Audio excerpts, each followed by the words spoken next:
Bab 91. Bersamaan dengan suara gemuruh, peti mati itu meledak, menyebabkan formasi peti mati tersebut langsung aktif. Gesek. Gesek. Formasi ini sebenarnya memiliki kekuatan yang setara dengan kultivator alam raja. Formasi itu langsung melemparkan Xiang Shaoyun jauh. Dia terbatuk-batuk mengeluarkan darah saat terlempar, merasa seolah-olah semua organnya akan meledak. Untungnya, energi ungu yang mengalir dari tulang petirnya ke lengannya telah memblokir sebagian kekuatan formasi tersebut. Jika tidak, dia pasti sudah terbunuh saat itu juga. Namun tepat pada saat ini, sesuatu tampaknya telah keluar dari peti mati, dan berusaha keluar dari formasi tersebut juga. Lapisan formasi itu bergelombang berulang kali saat mencoba menghentikan objek itu agar tidak lolos. Tetapi kekuatan yang terkandung dalam objek itu terlalu dahsyat. Formasi itu hanya mampu memperlambatnya sebentar sebelum objek itu menerobos formasi. Xiang Shaoyun sedang berbaring di tanah ketika dia melihat objek itu. Matanya berbinar. Sebuah pedang yang patah melayang di udara, lapisan energi petir ungu bergelombang di permukaannya. Pedang itu tampak terpuruk dalam kesedihan dan memanggil sesuatu. Pedang itu memiliki gagang pendek dan bilah panjang yang ditempa dari tulang binatang. Gagangnya berbentuk seperti harimau sedangkan bilahnya berbentuk seperti naga. Seluruh pedang itu memancarkan kesan kasar dan kuno. Seandainya pedang itu tidak rusak parah, pasti akan menjadi pedang yang sempurna. Pada saat ini, tulang petir ungu di dalam Xiang Shaoyun mulai bersinar dengan pancaran ungu lagi saat ia menjalin hubungan samar dengan pedang tersebut. Sayangnya, pedang itu rusak parah sehingga energi petir segera memudar. Pedang itu jatuh dari udara. Dentang. Suara tajam terdengar saat pedang itu menghantam tanah. Xiang Shaoyun mengabaikan lukanya. Dia memaksakan diri untuk berdiri kembali dan berjalan mengambil pedang itu. Saat dia menggenggam pedang itu, tulang petirnya mulai menyalurkan energi lembut ke pedang tersebut, membentuk semacam resonansi antara Xiang Shaoyun dan pedang itu. Tepat ketika Xiang Shaoyun hendak larut dalam sensasi itu, dia mendengar pintu istana batu terbuka. Suara cemas yang Gao-Chuan terdengar, "Xiang Shaoyun, apakah kau baik-baik saja?"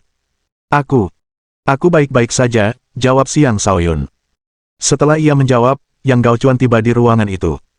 Tatapannya pertama kali tertuju pada Xiang Shaoyun sebelum beralih ke pedang itu. Melihat pedang itu membuat wajahnya dipenuhi keheranan. Apakah ini pedang patah milik kultivator tak bernama itu? Lalu ia melihat peti mati itu dan mendapati bahwa peti mati itu telah rusak, memperlihatkan kerangka tulang. Ekspresinya berubah-ubah beberapa kali karena ia tidak tahu harus berkata apa. Xiang Shaoyun tersenyum tak berdaya dan berkata, "Aku juga tidak tahu mengapa pedang ini muncul.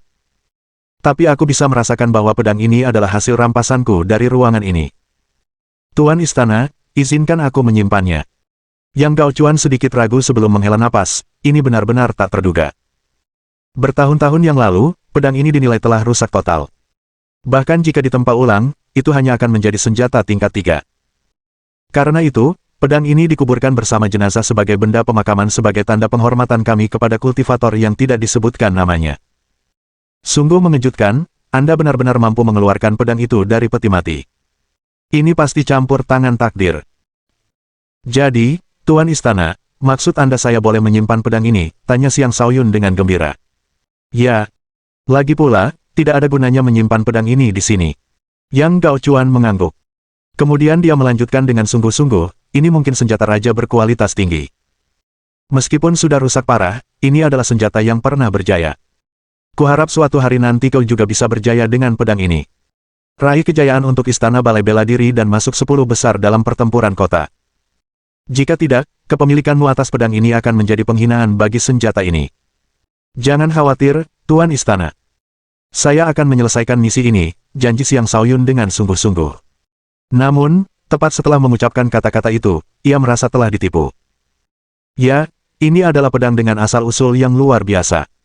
Tetapi sekarang hanyalah senjata yang rusak. Masuk 10 besar dengan senjata ini. Itu tampaknya bukan harapan yang realistis. Tetapi ia sudah berjanji, dan ia bukan tipe orang yang mengingkari janjinya. Bagi orang lain, pedang ini hanyalah senjata yang rusak. Tetapi bagi Xiang Shaoyun, itu mungkin masih merupakan senjata yang luar biasa.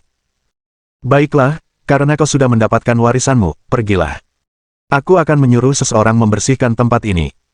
Ingat, jangan pernah menceritakan semua ini kepada siapapun, kata Yang Gao-Chuan. Xiang Shaoyun tidak ragu-ragu menyeret tubuhnya yang terluka keluar dari istana batu.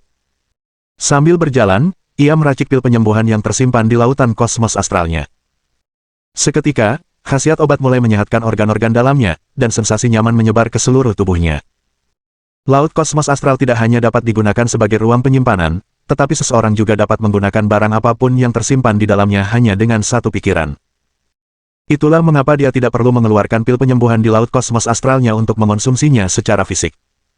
Sebaliknya, dia dapat langsung menggunakannya saat pil itu masih berada di dalam laut kosmos astralnya. Ini akan menghemat banyak waktu ketika dia sedang terburu-buru. Setelah meninggalkan Istana Batu, Xiang Shaoyun menyimpan pedang itu ke dalam lautan kosmos astralnya. Karena sekarang ia memiliki ruang penyimpanan seluas 2 meter persegi, menyimpan pedang itu di dalamnya bukanlah hal yang sulit. Namun, tepat setelah ia menyimpan pedang itu, ia merasakan energi mengalir keluar dari tulang petirnya di tulang punggungnya. Sinar energi ungu murni yang samar-samar disalurkan ke lautan kosmos astral. Tepatnya, sinar energi itu mengalir menuju pedang. Pedang itu bereaksi dan kembali bersinar. Setelah menerima sinar energi ungu, bilah pedang menjadi lebih tajam, seolah-olah telah terlahir kembali. Pada saat yang sama, Xiang Shaoyun merasakan adanya hubungan yang terbentuk antara dirinya dan pedang itu. Namun untuk saat ini, dia tidak punya waktu untuk memikirkannya terlalu dalam. Dia segera kembali ke kediamannya. Namun, saat ia sedang dalam perjalanan, Gong Qingyin tiba-tiba muncul di atas seekor singa salju. Sebuah anak panah melesat ke tanah tepat di depan kakinya. Jika Xiang Shaoyun tidak berhenti tepat waktu, anak panah itu akan mengenai kepalanya. Ia sangat marah menyadari hal itu. Dia menatap Gong Qingyin dengan tajam dan berteriak, "Apakah kau mencoba membunuhku?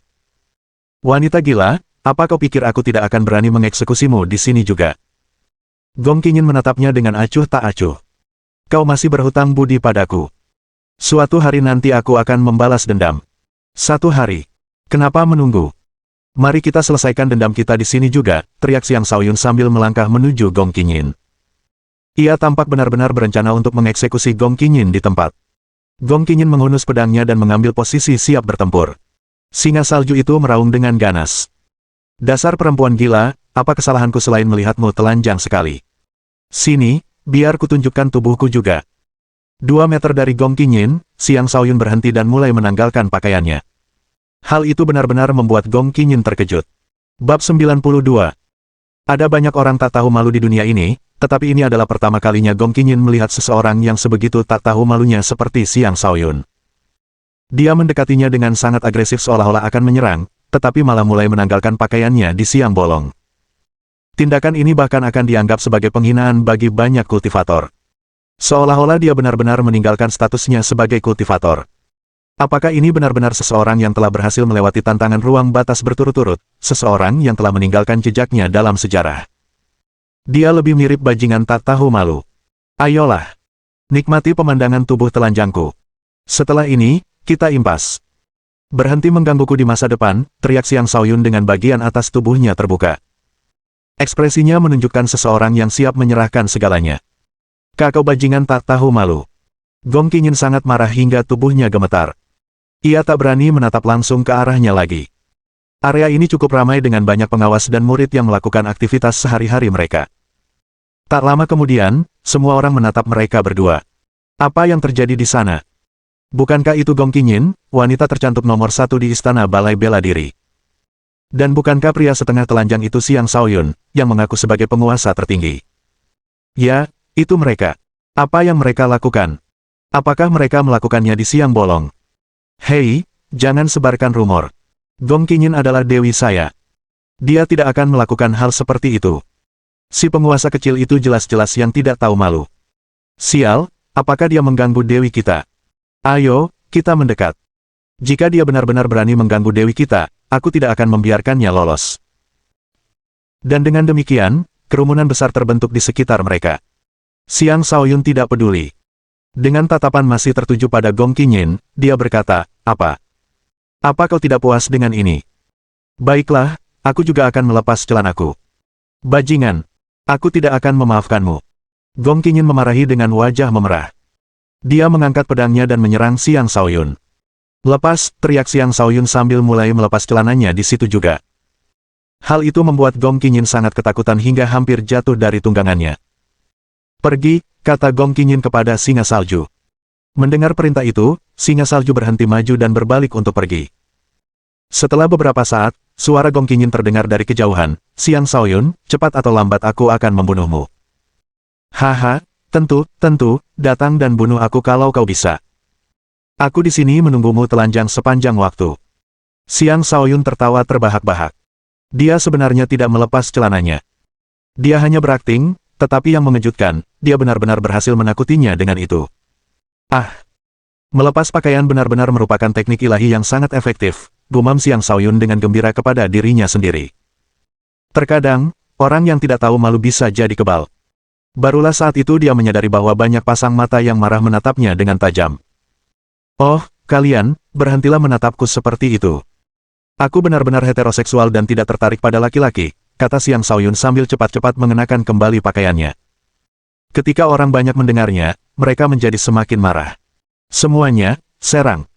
Kita akan memberinya pelajaran karena telah mempermalukan dewi kita, teriak seseorang yang akhirnya tak tahan lagi menahan amarahnya. Teriakan itu memprovokasi kerumunan, dan mereka menyerang Xiang Shaoyun. Hei, ayolah. Kita selalu bisa membicarakannya. Tidak sopan mengintimidasi orang lain dengan jumlah, teriak Xiang Shaoyun panik sebelum melarikan diri. Dengan jurus 9 langkah neter milik Overlord, Xiang Shaoyun secepat kultivator alam astral tingkat lanjut. Karena itu, tidak banyak orang yang bisa mengimbanginya. Lagi pula, orang-orang itu sebenarnya tidak berusaha membunuhnya. Dengan demikian, Xiang Shaoyun tiba dengan selamat di kediamannya tak lama kemudian. Seorang wanita bisa sangat kuat, terutama wanita cantik. Aku benar-benar tidak mampu memprovokasi salah satu dari mereka, gumam Xiang Shaoyun sambil menepuk dadanya karena takut. Tetua Zhen Peng muncul di sampingnya dan bertanya, Tuan muda, apakah Anda mengalami masalah? Tetua Zhen Peng baru-baru ini fokus pada pelatihan teknik pertempuran yang diberikan Xiang Shaoyun kepadanya. Karena itu, dia tidak selalu bersama Xiang Shaoyun sepanjang waktu saat berada di Istana Balai Bela Diri. Xiang Shaoyun melambaikan tangannya dan berkata, aku baik-baik saja, jangan khawatir. Aku pergi ke Istana Bela Diri dan mengalami cedera. Itu saja.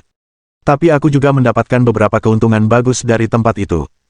Kau pergi ke Istana Bela Diri, seru Tetua Zhen Peng dengan heran. Ia melanjutkan, benar, pertempuran kota akan segera dimulai. Kau heroik dan berbakat. Wajar jika kepala istana membuka Istana Bela Diri untukmu. Sepertinya kau telah mendapatkan keuntungan dari perjalanan ini, Tuan Muda. Hanya sedikit. Tidak ada yang perlu disebutkan. Aku akan mengasingkan diri sejenak sekarang. Carikan aku tempat di mana petir berkumpul. Aku membutuhkannya untuk sesuatu, kata Xiang Shaoyun sebelum menuju ke ruang kultivasi pribadinya. Kali ini, ia berencana untuk mengkonsolidasikan keuntungan barunya dari Istana Bela Diri dan untuk lebih memahami esensi dari apa yang telah ia pelajari dari niat warisan.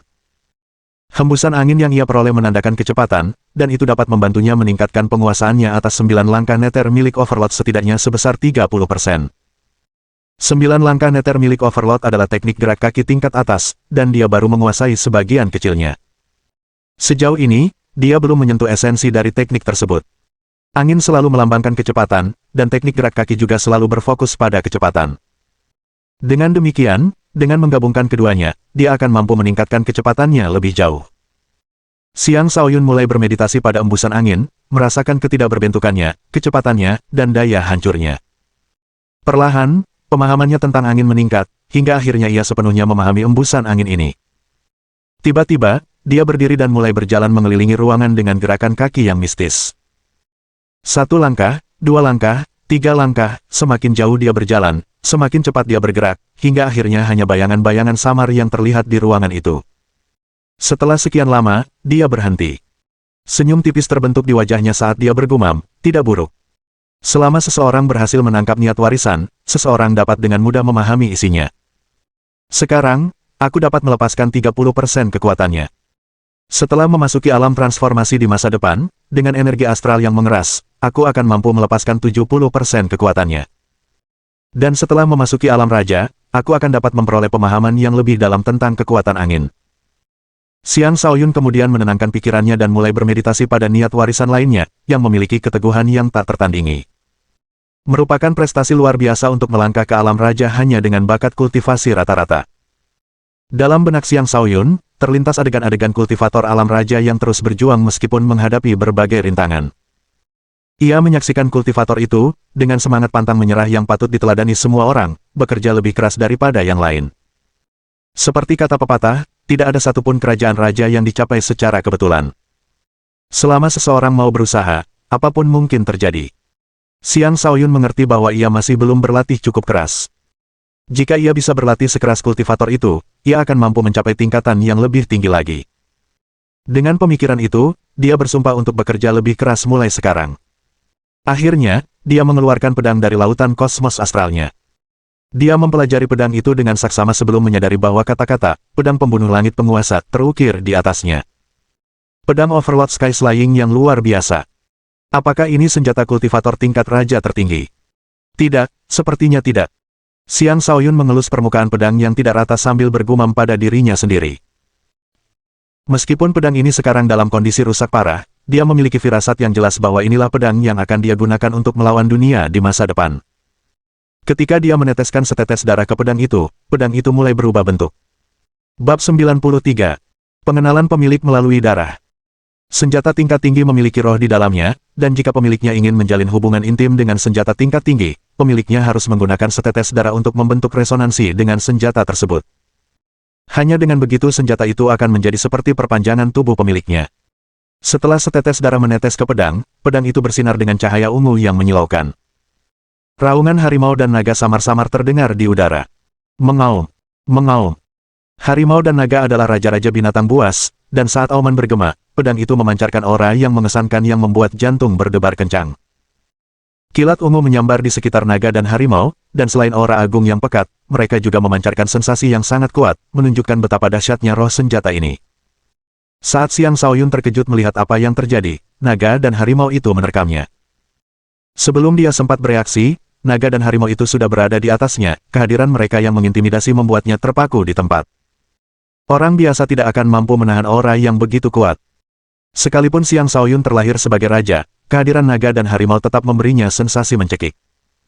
Seolah-olah naga dan harimau akan langsung mencabik-cabiknya begitu dia mengendurkan kehadirannya. Menghadapi tekanan mengerikan yang dipancarkan oleh pedang itu, kehadiran Xiang Shaoyun tidak melemah. Sebaliknya, itu justru membangkitkan keinginan untuk menaklukkan dalam dirinya. 9 bintangnya meletus seperti 9 gunung berapi, kehadirannya meningkat hingga puncak. Menatap langsung naga dan harimau itu, dia mencaci maki, di hadapan penguasa ini, bahkan naga dan harimau pun harus tunduk. Akulah tuanmu. Saat dia mengatakan itu, auranya meningkat secara bertahap, hingga mencapai titik yang setara dengan kultivator alam astral tingkat 8. Energi ungu mengalir keluar dari tulang petirnya dan menyelimuti tubuhnya dengan untaian petir ungu yang melilit tubuhnya seperti naga. Saat ini, Xiang Shaoyun bagaikan raja alam semesta yang harus ditaati oleh semua orang. Ini adalah tanda bahwa kehadirannya sebagai raja kembali tumbuh. Hatinya yang teguh dan tak kenal takut bergejolak. Di bawah kehadiran Xiang Shaoyun yang seperti raja, naga dan harimau merasa terprovokasi. Mereka meraung sambil menerjang tepat ke dahinya. Karunia visualisasi. Tiba-tiba, Xiang Shaoyun mengaktifkan kemampuan visualisasinya dan membentuk ruang unik yang memungkinkannya melihat menembus naga dan harimau tersebut. Naga dan harimau itu sebenarnya hanya terbentuk dari aliran ki esensi, dan mereka sangat lemah. Seolah-olah sentuhan ringan saja sudah cukup untuk membunuh mereka. Menyerah.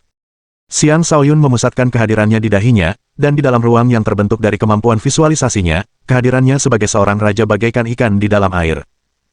Di dalam ruang ini, dia adalah penguasa tertinggi, penguasa segalanya. Kehadirannya sebagai raja mulai mengasimilasi dan menaklukkan naga dan harimau. Keduanya meronta dan meraung, namun sama sekali tidak berdaya. Merekalah yang telah memasuki ruang visualisasi, dan mustahil bagi mereka untuk melarikan diri setelah memasukinya. Pada akhirnya, naga dan harimau terpaksa menyerah dan menerima apa yang dilakukan Xiang Shaoyun kepada mereka. Kehadiran naga dan harimau terjalin dengan kehadiran Xiang Shaoyun sebagai seorang raja. Mereka menyatu tanpa henti, menyebabkan kehadiran Xiang Shaoyun sebagai seorang raja tumbuh tanpa batas. Xiang Shaoyun sangat menikmati sensasi ini saat perasaan nyaman menyebar ke seluruh tubuhnya. Aliran energi astral di dalam tubuhnya juga mulai meningkat kecepatannya, dan energi spiritual mengalir ke tubuhnya dari sekitarnya, dengan sebagian besar berkumpul di dahinya. Tingkat kultivasi Xiang Shaoyun saat ini, yaitu alam astral tahap keempat, juga mulai meningkat. Setelah waktu yang tidak diketahui lamanya, dia akhirnya menyelesaikan urusan dengan kehadiran naga dan harimau, dan sepenuhnya mengasimilasi mereka ke dalam kehadirannya sebagai seorang raja. Pada saat yang sama, sebuah teknik pedang tiba-tiba muncul di benaknya. Begitu pula bayangan sosok yang memegang pedang. Sosok itu mengayunkan pedang berulang kali, dan setiap tebasan pedang mengandung kekuatan untuk menghancurkan dunia. Ini adalah teknik pedang yang sangat menakutkan. Teknik pedang pembunuh langit 9 penguasa. Satu tebasan bagaikan sambaran petir dari langit yang cerah. Satu tebasan saja dapat menyebabkan perubahan cuaca. Satu tebasan untuk menciptakan sungai mayat. Satu tebasan untuk melenyapkan semua mayat. Satu tebasan untuk membentangkan gunung dan sungai. Satu tebasan untuk menghancurkan langit dan bumi. Satu tebasan untuk melenyapkan bintang-bintang. Satu tebasan untuk menggeser matahari dan bulan. Satu tebasan untuk membalikkan alam semesta. Ini adalah teknik pedang pembunuh langit 9 penguasa, dan tampaknya memiliki asal yang sama dengan manual penguasa penakluk surga. Bahkan, dia tercengang ketika menyadari kemiripan aura keduanya. Setelah sekian lama, Xiang Shaoyun akhirnya tersadar dari lamunannya. Apakah pedang pembunuh langit penguasa memiliki asal yang sama dengan buku panduan kultivasi penguasa saya? Dan ada juga teknik pedang pembunuh langit 9 penguasa ini, semuanya begitu kebetulan, seru Xiang Shaoyun dengan cemas. Ketika pertama kali melihat pedang pembunuh langit penguasa, dia tidak mengaitkannya dengan buku panduan kultivasi penguasanya. Dia mengira kemiripan nama itu hanyalah kebetulan. Namun sekarang, tampaknya pedang pembunuh langit penguasa memang memiliki asal yang sama dengan buku panduan kultivasi penguasanya. Mungkin pedang ini juga merupakan sesuatu yang ditinggalkan oleh penguasa itu dan karena alasan yang tidak diketahui jatuh ke tangan kultivator yang tidak disebutkan namanya itu. Sekarang pedang ini telah jatuh ke tangan Xiang Shaoyun, itu menandakan bahwa dia sudah ditakdirkan untuk menjadi penguasa baru generasi ini. Sayangnya, teknik pedang 9 penguasa pembunuh langit ini juga tidak lengkap. Hanya 4 posisi pertama yang lengkap, dan hanya nama dari 5 posisi terakhir yang tersedia.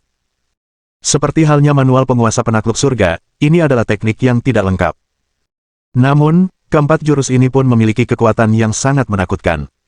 Dengan kekuatannya saat ini, mustahil baginya untuk melepaskan kekuatan keempat jurus ini secara sempurna. Ia baru bisa mulai mengembangkan teknik ini setelah mencapai alam raja, ketika ia akhirnya bisa mengendalikan energi astral dengan bebas.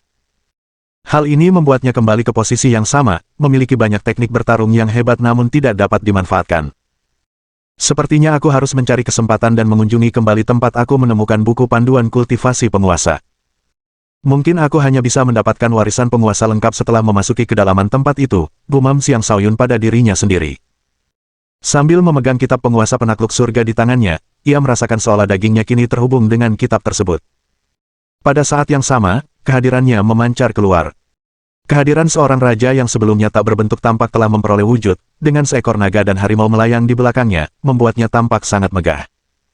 Aura yang sangat kuat menyebar, aura yang menuntut kepatuhan dari semua makhluk hidup. Kehadiran Xiang Shaoyun sebagai seorang raja telah meningkat pesat kali ini. Bahkan, kehadirannya telah meningkat lebih dari 10 kali lipat, dan bahkan ketika menghadapi penindasan dari kultivator alam transformasi, dia sekarang dapat sepenuhnya mengabaikannya. Bahkan kultivator alam raja pun tidak dapat berharap untuk membuatnya tunduk hanya dengan kehadirannya saja. Ini adalah transformasi kualitatif yang terjadi setelah kehadirannya memperoleh bentuk dari keadaan tanpa bentuk sebelumnya. Mungkin tidak ada kultivator alam astral tingkat 4 kedua di seluruh 9 provinsi dewa yang memiliki kehadiran setakutkan Xiang Shaoyun. Semakin kuat kehadirannya, semakin kuat pula pemiliknya. Ini hanyalah awal dari kebangkitan Xiang Shaoyun. Dia mengakhiri pengasingannya, dan ketika dia keluar dari kamarnya, dia mendapati Zi Changhe dan Wang Zhenchuan menunggunya.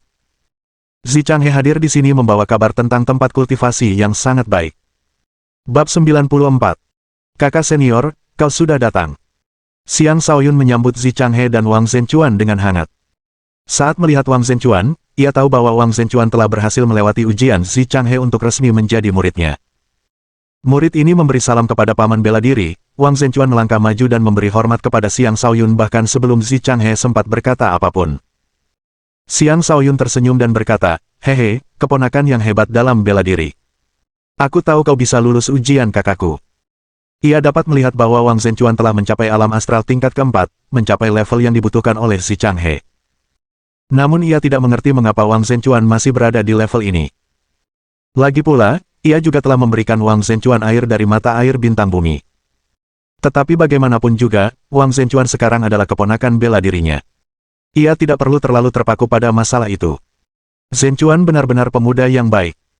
Pastikan untuk menjaganya dengan baik atas nama saya di masa depan, kata Zi Changhe dengan ekspresi puas. Jangan khawatir. Sebagai paman bela dirinya, siapa lagi yang akan kujaga kalau bukan dia? Xiang Shaoyun menepuk dadanya dan berjanji. Ngomong-ngomong, aku dengar dari tetua Zenpeng bahwa kau sedang mencari tempat kultivasi di mana petir berkumpul. Benarkah begitu? Tanya Zi Changhe. Xiang Shaoyun mengangguk. Ya. Apakah kakak tahu tempat seperti itu? Zi Changhe mengangguk. Ada tempat seperti itu di pegunungan 100 binatang. Tapi itu juga wilayah burung kondor petir. Tidak akan mudah untuk mencapainya. Di mana letaknya? Aku akan segera pergi ke sana. Xiang Shaoyun sangat gembira. Ia memiliki tulang petir di dalam tubuhnya, tulang unik yang hanya dimiliki oleh klan Xiang. Tulang itu mampu menciptakan petir bawaan, dan jika ia dapat menemukan tempat di mana petir berkumpul, ia pasti akan mampu mengembangkan tulang petirnya lebih lanjut. Itu akan sangat membantunya meningkatkan kekuatan tempurnya. Itulah mengapa ia begitu terburu-buru mencari tempat di mana petir berkumpul. Jika itu terjadi di masa lalu, aku pasti tidak akan memberitahumu. Itu adalah tempat yang bahkan kultivator alam transformasi pun akan kesulitan untuk bertahan hidup. Tetapi dengan tetua Zenpeng melindungimu, aku akan memberitahumu di mana tempat itu.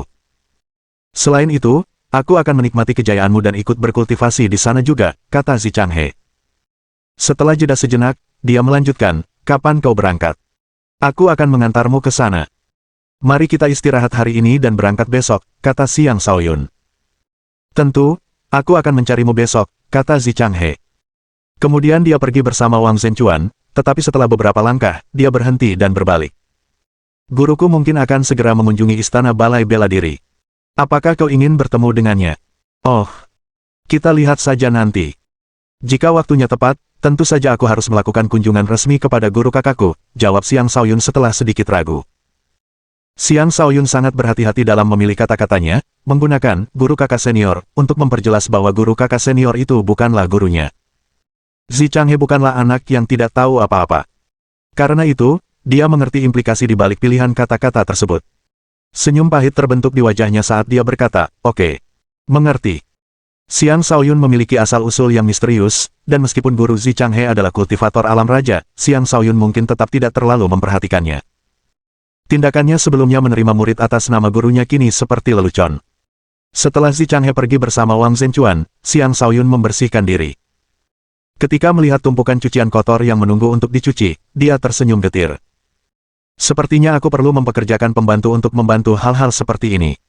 Saat memikirkan hal itu, Lu Xiaoxing dan Gong Qinyin muncul dalam benaknya. Lu Xiaoxing cukup cocok menjadi pelayan, tetapi sayangnya, dia terlalu keras kepala. Sedangkan untuk wanita gila itu, hehe, alangkah baiknya jika aku bisa menjadikannya pelayanku, gumam Xiang Shaoyun. Jika murid-murid lain dari istana balai bela diri mendengar itu, mereka mungkin akan menjadi gila karena marah. Dari keduanya, yang satu adalah seorang wanita muda yang cantik dan anggun, sementara yang lainnya adalah dewi nomor satu mereka. Sekarang, mereka hanyalah calon pelayan. Itu tidak dapat diterima. Xiang Shaoyun meninggalkan kediamannya dan mulai mencari Xia Liuhui dan Lu Xiaoxing, bersiap untuk makan bersama mereka. Namun, ia mendapati Xia Liuhui sedang melakukan sesi kultivasi yang terpencil. Karena itu, ia pergi ke tempat Lu Xiaoxing. Namun kali ini, Lu Xiaoxing tidak datang menemuinya sendirian. Ia juga membawa Chen Xin. Xiang Shaoyun tidak keberatan ditemani seorang wanita cantik. Kehadiran wanita cantik tambahan justru akan membuat pengalaman itu semakin menyenangkan. Hei, jadi apa kau keberatan kalau si cantik ini menumpang makan darimu? Tanya Chen Xin dengan santai. Senang sekali bisa menyambutmu, kakak peri. Ini adalah suatu kehormatan yang bahkan tidak akan dinikmati oleh kebanyakan orang, Xiang Shaoyun tertawa terbahak-bahak. Dasar perayu, apa kau tidak takut adik lu akan cemburu? Chen Xin menatapnya tajam. Siapa yang akan cemburu? Lu Xiaoxing membantah dengan malu-malu. Daripada membuang waktu untuk merasa iri, sebaiknya kau lebih banyak makan. Lihat betapa kurusnya kau. Kau berlatih terlalu keras akhir-akhir ini. Seorang wanita tidak boleh terlalu kurus. Kau perlu menjaga lekuk tubuhmu, kata Xiang Shaoyun. Dia merasakan kekuatan Lu Xiaoxing tumbuh dengan cepat. Dia benar-benar berlatih sangat keras. Dan karena itu, dia merasa agak bersalah. Dia sudah bisa membayangkan betapa hancurnya hati Lu Xiaoxing jika dia pergi nanti. Ketika Xiang Shaoyun tiba di restoran sambil mengobrol riang dengan dua wanita cantik, banyak murid memandangnya dengan iri. Dia langsung membawa mereka ke lantai atas yang hanya boleh dimasuki oleh murid pribadi. Makanan dan minuman yang disajikan di sana tidak ada bandingannya dengan yang ada di lantai bawah. Selain minuman keras berkualitas tinggi, daging binatang buas iblis juga disajikan di sini. Bagi seorang kultivator, daging binatang buas iblis merupakan sumber vitalitas yang luar biasa. Xiang Shaoyun kini memiliki poin yang tak terhitung jumlahnya. Dengan demikian, dia bisa memesan apapun yang diinginkannya dengan bebas. Tak lama kemudian, meja itu dipenuhi dengan makanan lezat dan minuman keras berkualitas. Kenapa kamu pesan sebanyak itu? Bukankah akan sia-sia kalau kita tidak bisa menghabiskannya? Tanya Lu Xiaoxing, hatinya terasa sakit memikirkan harga makanan di sini. Dia tahu makanan di sini hanya bisa dibayar menggunakan poin, dan setiap poin sangat sulit didapatkan. Dia ikut merasakan sakitnya dompet Xiang Shaoyun. Hei, kau bahkan belum menikah dengannya. Kenapa kau begitu sedih karena uangnya? Kau gadis yang baik sekali. Pria muda itu harus berhati-hati agar tidak kehilangan gadis sebaik dirimu, kata Chen Xin sambil melirik Xiang Shaoyun. Ini tidak akan sia-sia. Malahan, aku tidak yakin apakah makanan sebanyak ini cukup. Ayo, bersulang untuk kedua wanita cantik ini. Semoga kecantikan kalian abadi. Xiang Shaoyun bersulang untuk kedua wanita cantik itu dan bertindak seolah-olah dia tidak mendengar kata-kata Chen Xin.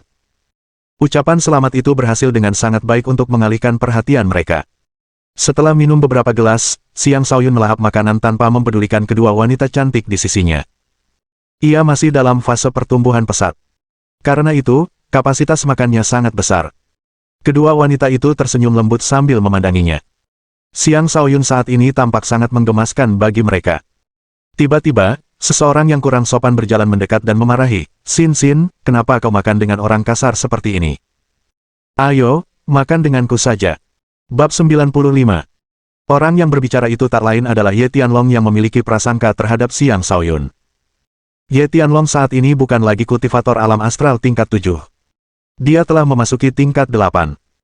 Jelas ini adalah kemajuan yang dia peroleh setelah melakukan perjalanan untuk menempa dirinya sendiri. Kali ini, dia tidak hanya datang untuk membuat masalah bagi Xiang Shaoyun. Sebaliknya, dia selalu menyukai Chen Xin. Sayangnya, perasaannya bertepuk sebelah tangan. Sekarang setelah melihat Chen Xin makan bersama Xiang Shaoyun, dia kehilangan kendali atas amarahnya. Siapa sebenarnya kau? Aku bahkan tidak mengenalmu. Chen Xin melirik Ye Tianlong dan berkata dingin. Ye Tianlong memanggil namanya dengan penuh kasih sayang hanya untuk diberitahu bahwa dia tidak mengenalnya. Ini seperti tamparan di wajahnya, dan rasanya mengerikan. Xin Xin, apakah kau benar-benar memperlakukanku seperti ini? Kata Ye Tianlong dengan muram. Kumohon, sudah kubilang aku tidak mengenalmu. Bisakah kau berhenti memanggilku dengan begitu mesra? Kau membuatku merinding, kata Chen Xin dengan ekspresi jijik di wajahnya. Kakak Ye, dia jelas-jelas tidak peduli padamu sama sekali, kata seorang bawahan Ye Tianlong. Hal itu langsung membuat Ye Tianlong marah, dan Ye Tianlong melampiaskan amarahnya pada Xiang Shaoyun, yang sedang sibuk makan. Dia berkata, kau, kemarilah. Aku menantangmu berduel. Xiang Shaoyun mengabaikannya dan terus makan. Apa kau sakit? Siapa kau sehingga berani menantangnya, kata Chen Xin dengan nada tidak senang. Lu Xiaoxing juga angkat bicara. Melampiaskan amarahmu pada orang lain setelah kamu marah karena dipermalukan. Sungguh orang yang tidak masuk akal. Apakah kau masih seorang pria? Mengapa kau bersembunyi di balik wanita? Ye Tianlong mengabaikan keduanya dan terus memprovokasi Xiang Shaoyun. Kali ini, Xiang Shaoyun bereaksi. Dia mengorek telinganya dan berkata, dari mana datangnya lalat yang menyebalkan dan berisik ini? Kata-katanya semakin membuat Ye Tianlong marah. Ye Tianlong kehilangan akal sehatnya karena amarah, dan dia membalik meja. Siapa yang membuat masalah di sini? Apakah kau bosan hidup? Sebuah suara muram tiba-tiba terdengar. Ye Tianlong hendak menyerang ketika dia mendengar suara itu. Dia segera berhenti dan menarik napas dalam-dalam, tidak lagi berani menyerang. Dia menyadari bahwa berkelahi dilarang di restoran ini. Mereka yang melanggar akan menanggung konsekuensi yang berat. Tunggu, kau begitu mudah takut. Membosankan sekali, kata Xiang Shaoyun dengan nada meremehkan. Ye Tianlong mengepalkan tinjunya erat-erat dan meraung, Xiang Shaoyun, aku menantangmu. Kau yakin? Tanya Xiang Shaoyun sambil mengorek giginya dengan malas. Ya, aku, Ye Tianlong, menantangmu. Ye Tianlong mengulangi dengan sungguh-sungguh. Kau menantangku. Xiang Shaoyun tiba-tiba berdiri dan bertanya dengan lantang. Suaranya menggelegar seperti guntur yang tiba-tiba, kehadirannya meningkat ke level yang baru, bahkan membuat jiwa orang-orang di sekitarnya gemetar. Ye Tianlong merasakan kekuatan tak berwujud menekan dirinya, memaksanya mundur selangkah. Dia tergagap, Kau menantangku. Kau menantangku. Tanpa menunggu Ye Tianlong menyelesaikan ucapannya, Xiang Shaoyun berteriak 3 kali lagi, suaranya semakin keras dan lantang sementara aura seorang raja terpancar dari tubuhnya. Proyeksi samar seekor naga dan seekor harimau terbentuk di sekelilingnya, menekan Ye Tianlong dengan tekanan yang tak tertandingi. Pemuda rakus yang tadi tampak tiba-tiba berubah menjadi raja yang agung, membuat orang ingin berlutut patuh di hadapannya. Adapun Ye Tianlong yang berada tepat di depan Xiang Shaoyun, ia memiliki ilusi bahwa seekor naga dan seekor harimau sedang menerkam ke arahnya. Ahahaha. Penghalang mentalnya runtuh saat dia mundur dengan cepat. Karena terburu-buru mundur, dia menabrak meja di belakangnya. Untungnya, itu meja kosong sehingga tidak ada orang lain yang terkena dampaknya. Apakah orang sepertimu pantas menantangku? Kembalilah ke rahim ibumu dan berlatihlah selama 100 tahun sebelum datang lagi, kata Xiang Shaoyun tanpa ampun. Ye Tianlong memiliki ekspresi yang sangat tidak menyenangkan, dan entah mengapa, dia tampak tidak mampu mengeluarkan suara apapun dari mulutnya. Dia merasa sedang menghadapi seorang kultivator yang tingkat kultivasinya jauh di atasnya. Sensasi sesak napas itu mirip dengan saat dia bertemu dengan kultivator alam raja. Dia bukan satu-satunya yang merasakan hal itu. Orang-orang di sekitarnya merasakan hal yang sama, dan semua orang terdiam, tidak berani mengeluarkan suara. Adapun Lu Xiaoxing dan Chen Xin, mereka menatap kosong ke arah Xiang Shaoyun dengan mata berbinar. Kata, heroik, tidak lagi cukup untuk menggambarkan Xiang Shaoyun saat ini. Ia tampak memiliki pesona tak terbatas yang mampu memikat wanita dari segala usia. Pergi sana dan jangan ganggu makanku. Xiang Shaoyun menarik tekanannya dan melambaikan tangannya dengan acuh tak acuh, bahkan tidak melirik Ye Tianlong. Dia melanjutkan makannya, dan dia tidak lupa mengajak kedua gadis itu juga, kenapa kalian linglung? Ayo, makan. Jangan khawatir, aku bisa membayar. Shaoyun, izinkan aku bersulang untukmu, tawar Chen Xin. Ketika Lu Xiaoxing menyadari tatapan aneh di mata kakak perempuannya, dia langsung merasakan krisis. Dia mulai menyesali tindakannya membawa kakak perempuannya ikut serta. Ayo, kita minum, kata Xiang Shaoyun acuh tak acuh dan mulai minum. Dia memang bukan pecandu alkohol, tetapi dia tetap merasa hidup akan membosankan tanpa minuman keras. Maka, kedua wanita itu mulai makan dan minum. Meskipun mereka tidak melahap makanan seperti dia, mereka jauh lebih santai dibandingkan saat pertama kali datang. Adapun Ye Tianlong, ia pergi dengan wajah muram. Namun sebelum ia sempat meninggalkan restoran, pengawas restoran menghentikannya dan menuntut agar ia membayar kerusakan yang terjadi pada meja dan kursi. Tentu saja, membayar meja dan kursi bukanlah apa-apa baginya. Tapi dia tetap merasa sangat dihina. Xiang Shaoyun, aku tidak akan melupakan ini. Ye Tianlong meraung dalam hati.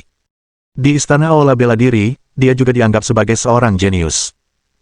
Kekuatannya selalu berada di garis depan para murid, dia dicintai oleh banyak tetua dan dikagumi oleh banyak murid. Bisa dikatakan bahwa Xiang Shaoyun telah sepenuhnya menginjak-injak martabatnya. Yang lebih penting lagi, ia juga berasumsi bahwa Chen Xin kini menjalin hubungan intim dengan Xiang Shaoyun, yang tidak dapat ia terima. Karena itu, ia sekarang menganggap Xiang Shaoyun sebagai musuhnya. Xiang Shaoyun menyadari betapa buruknya ia telah menginjak-injak harga diri Ye Tianlong, menambah satu orang lagi ke daftar musuhnya. Tapi dia tidak peduli.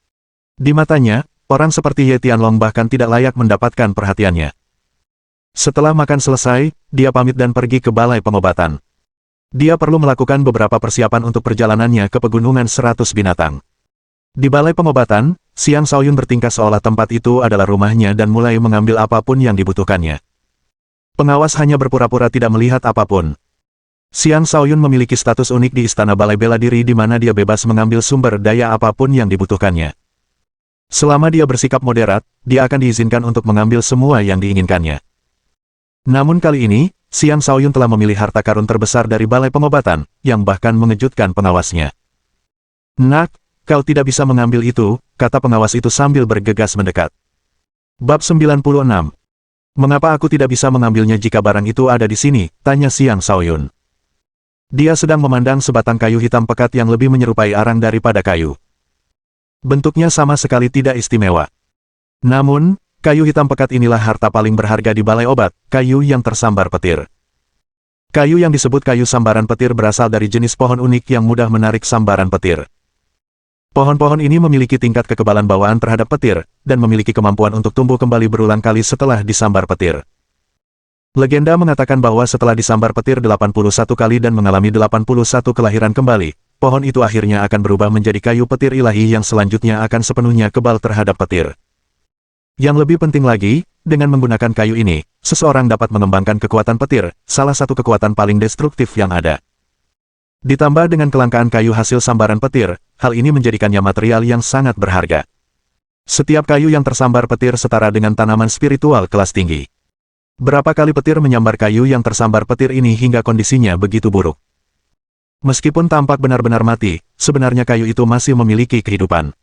Setelah direndam dalam air mata air spiritual, kayu itu akan tumbuh kembali. Ini adalah harta karun balai pengobatan. Hanya bisa dilihat, tetapi tidak pernah bisa diambil. Kita masih perlu meminjam kekuatannya untuk menangkap kekuatan petir saat hari hujan, kata pengawas itu dengan cemas.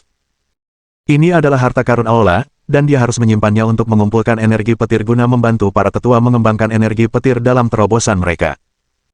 Meskipun Xiang Shaoyun memiliki status khusus di Istana Aula Bela Diri, pengawas tetap tidak dapat mengizinkannya mengambil harta karun ini. Xiang Shaoyun dapat melihat bahwa pengawas itu sangat gugup. Tidak mudah untuk membawa pergi kayu yang tersambar petir itu. Karena itu, dia beralih ke bahan lain. Setelah selesai, dia meninggalkan balai pengobatan.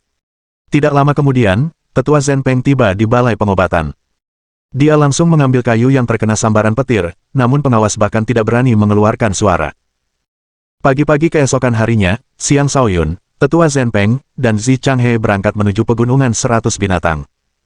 Tujuan utama Xiang Shaoyun dalam perjalanan ini adalah tempat berkumpulnya petir. Tempat itu terletak di kedalaman pegunungan 100 binatang, di persimpangan pegunungan. Itu adalah salah satu daerah paling berbahaya di dalam pegunungan 100 binatang. Makhluk-makhluk iblis di sana setidaknya berada di tingkat iblis agung, bahkan Raja Iblis pun dapat ditemukan di sana. Tidak banyak manusia yang berani menginjakkan kaki di sana. Hanya mereka yang berada di alam raja yang berani masuk. Kelompok Xiang Shaoyun tidak terburu-buru. Setelah membuat si putih kecil memperbesar tubuhnya, Xiang Shaoyun menunggangi si putih kecil dan mulai berjalan santai melalui pegunungan 100 binatang. Dia membutuhkan waktu untuk merenungkan langkah selanjutnya dalam jalan kultivasinya. Xiang Shaoyun perlu melakukan banyak hal, dan daftar tugasnya adalah sesuatu yang sama sekali tak terbayangkan bagi banyak orang. Hanya meningkatkan kekuatan saja tidak cukup baginya untuk merebut kembali semua yang pernah menjadi miliknya. Dia juga membutuhkan sejumlah besar pengikut. Tetua Zhen Peng dan Zi Changhe cukup kuat, tetapi mereka masih jauh dari cukup untuk memenuhi kebutuhannya. Kedua orang ini hanya akan benar-benar membantu jika ia memutuskan untuk membina mereka dengan benar.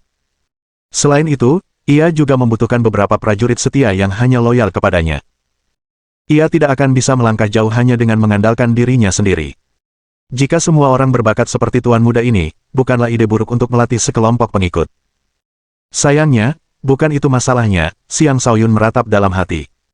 Kemudian dia menyuruh si putih kecil untuk mempercepat langkahnya saat mereka mulai bergegas menuju pegunungan 100 binatang. Ketika mereka tiba di tepi pegunungan 100 binatang, mereka langsung masuk tanpa berhenti. Shaoyun, kita harus mulai lebih berhati-hati mulai sekarang, Zi Changhe mengingatkannya. Xiang Shaoyun mengangguk. Ya, aku tahu. Meskipun ia ditemani oleh tetua Zhen Peng, kecelakaan masih bisa membahayakan dirinya. Tidak lama kemudian, seekor makhluk iblis menyerang mereka. Little White mengambil inisiatif dan menyerang sebelum orang lain. Sebelumnya, Little White telah menelan inti iblis dan gigi harimau. Dia terus tumbuh tanpa henti tanpa menarik perhatian siapapun. Bahkan Xiang Shaoyun sendiri tidak menyadari seberapa kuat Little White saat ini, tetapi dia memperkirakan Little White setidaknya berada di tingkat iblis menengah. Benar saja, iblis menengah yang dihadapi Little White dengan cepat terbunuh. Tuan muda, binatang iblis Anda sangat kuat. Dia hampir mencapai tingkat iblis agung, seru tetua Zhen Peng dengan cemas ketika merasakan kekuatan Little White. Ya, dan aku ragu dia adalah harimau belang biasa, kata Zi Changhe kepada serigala tuanya. Dia mempelajari hal itu dari serigala tua tersebut, yang pernah mengatakan kepadanya bahwa anak harimau kecil itu tidak boleh diremehkan. Hehe, aku harap begitu. Tapi yang paling kuharapkan adalah dia cepat belajar berbicara. Komunikasi akan jauh lebih mudah, kata Xiang Shaoyun, yang sedang dalam suasana hati yang sangat baik. Pada umumnya, makhluk iblis hanya bisa berbicara ketika mereka mencapai tahap akhir dari alam iblis agung. Saya yakin itu tidak akan lama lagi, kata tetua Zhen Peng. Dengar itu, si kecil putih. Capailah alam iblis agung secepat mungkin. Setelah itu, kau bisa mulai berbicara dengan bosmu, kata Xiang Shaoyun sambil mengelus si kecil putih. Tiba-tiba, Little White berbalik dan berkata dengan suara lembut, "Bos, sebenarnya, saya sudah bisa berbicara bahasa manusia." Ketiganya terdiam kaku. Haha, si putih kecil, kapan kau belajar bicara? Kenapa kau tidak memberitahuku? Tanya Xiang Shaoyun riang sambil memeluk si putih kecil. Xiang Shaoyun bagaimanapun juga masih muda. Meskipun caranya melakukan sesuatu mirip dengan rubah tua yang licik, ia tetaplah seorang pemuda dalam hati. Karena itu, wajar jika ia sangat gembira ketika hewan peliharaannya akhirnya belajar berbicara. Belum lama ini, aku bisa berbicara setelah mencerna gigi harimau. Tapi aku tidak bisa berbicara dengan baik, jadi aku tetap diam, jawab Little White, agak malu. Jangan khawatir. Teruslah berlatih, dan kamu akan bisa berbicara dengan lancar. Ayo, kita lanjutkan perjalanan. Kita bisa terus mengobrol di jalan, kata Xiang Shaoyun.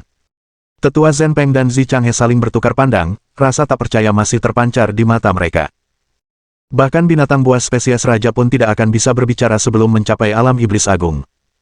Apakah si putih kecil justru termasuk spesies kekaisaran? Dalam sekejap mata, beberapa hari berlalu, dan mereka tiba dengan selamat di garis pemisah antara lapisan luar dan dalam pegunungan 100 binatang. Di sini, mereka semua menjadi cemas. Banyak sekali makhluk iblis yang dapat ditemukan di daerah tersebut, dan jumlahnya sangat banyak dan menakutkan. Satu-satunya hal yang dapat mereka lakukan ketika bertemu dengan gerombolan makhluk buas adalah melarikan diri.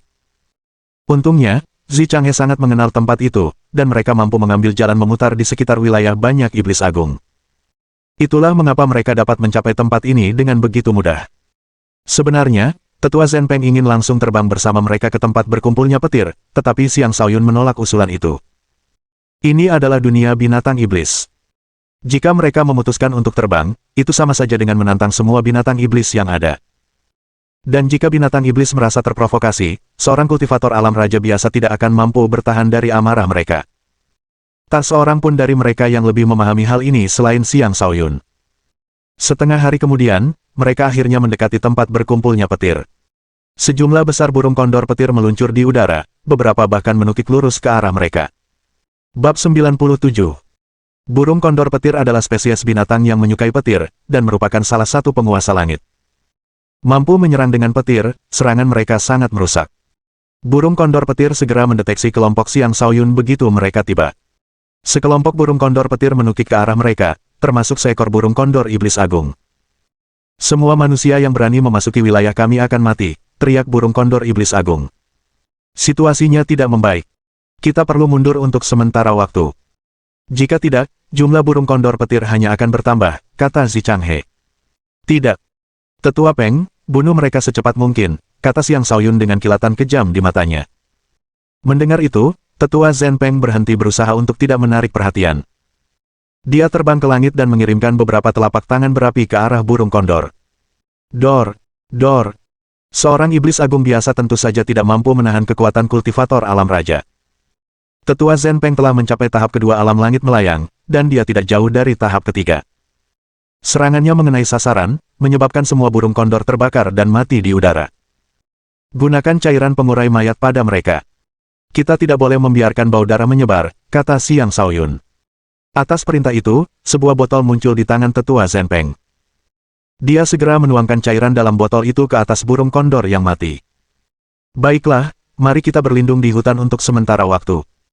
Kita akan memutuskan apa yang harus dilakukan saat badai petir tiba, kata Xiang Shaoyun. Saat ini mereka berkumpul di area yang agak sepi. Di sini, burung kondor petir dapat dengan mudah menemukan mereka. Lagi pula, saat ini tidak ada badai petir. Melangkah lebih jauh akan sia-sia. Zi Changhe mengertakkan giginya dan berkata, itu adalah burung kondor petir iblis agung.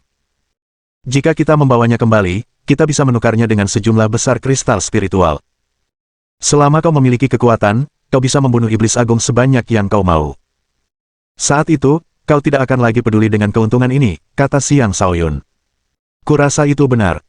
Aku terlalu picik, kata Zi Changhe sambil tertawa getir.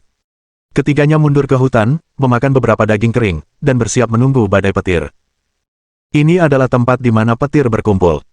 Begitu hujan mulai turun, petir akan berkumpul. Secara umum, para kultivator tidak akan mampu menyerap seluruh energi petir secara langsung. Bahkan kultivator alam raja pun tidak bisa melakukannya. Paling-paling, mereka hanya bisa menyerap sebagian kecil energi petir untuk meningkatkan kekuatan mereka sendiri. Bagi orang biasa, menyerap sedikit energi petir saja sudah merupakan keuntungan besar. Petir berasal langsung dari langit, dan setiap sambaran petir mengandung energi yang luar biasa besar. Itu bukanlah sesuatu yang bisa diserap oleh orang biasa. Namun, Xiang Shaoyun memiliki tulang petir di dalam dirinya. Tulang petir itu adalah tulang yang telah diwariskan dalam klan Xiang sejak zaman kuno, dan memberinya kemampuan yang bahkan tidak akan pernah diimpikan oleh orang biasa. Xiang Shaoyun sangat ingin berkembang, dan karena itu, dia tidak bisa mengabaikan kekuatan tulang petirnya, terlepas dari kebenciannya terhadap tulang tersebut. Dia tidak yakin apakah tulang petir itu mampu menahan kekuatan petir. Untuk saat ini, dia akan puas dengan menyerap energi dari sisa sambaran petir yang telah habis. Dengan kekuatannya saat ini, satu sambaran petir saja mungkin sudah cukup untuk mengubah seluruh tubuhnya menjadi abu. Penantian itu terasa lama. Cuaca memang sulit diprediksi. Karena itu, kesabaran sangat diperlukan. Karena tidak ada yang bisa mereka lakukan, mereka bertiga bermeditasi dalam posisi lotus. Sedangkan si putih kecil dan serigala tua juga beristirahat dalam diam alih-alih berkeliaran. Dalam sekejap mata, 3 hari berlalu. Langit akhirnya mulai gelap. Tampaknya badai petir akan datang dalam 1 atau 2 hari.